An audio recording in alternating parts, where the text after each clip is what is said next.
या व्यासपीठावरती आपल्याला कधीच बाकीचे विषय बोलायचे नाहीयेत, फक्त सावध राहा, कारण आता दुनिया सावध राहण्याची.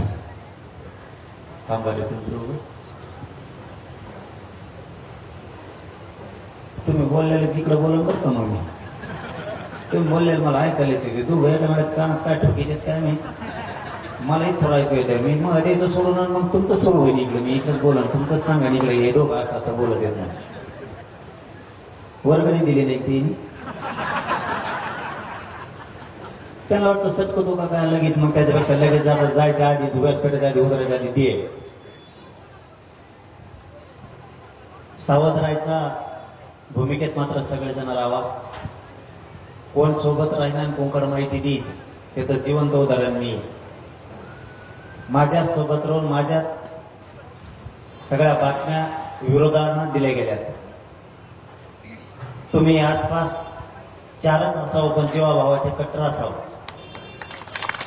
इकडच्या तिकडं माहित्या पुरवणारे फितूर, त्याला जुन्या भाषेत गंदे म्हणलं जातं, असे कधी असू नये. छत्रपतींच्या काळात असे कधीही नव्हते.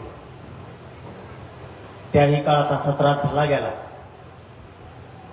पण मी तर सावधीतून पुढे आहेच. पण आपण सुद्धा आपण आपल्या जीवनात जगत असताना आसपास बघत चला. आपण खूप डोळे झाकून प्रत्येकावर विश्वास ठेवतो आणि त्याचा दुष्परिणाम असा होतो, आपलेच माणसं आपल्याच शत्रूला माहिती देते. त्यामुळं खूप सावध राहणं गरजेचं आहे. आपल्याला वाटतं हा आपला आहे, परंतु अवघड असतं. ज्यावेळेस एखादी गोष्ट होऊन जाते, उगा आता आम्ही सावध होतो म्हणून जमलं, बेसावध असता तर कधी घात झाला असता, माहीत सुद्धा झाला नसतं.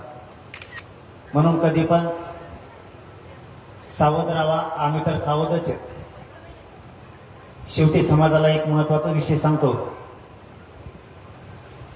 आपल्या रक्ताचे रक्तमासाचे लोकच आपल्या कामाचे असते हे कोणी विसरू नका.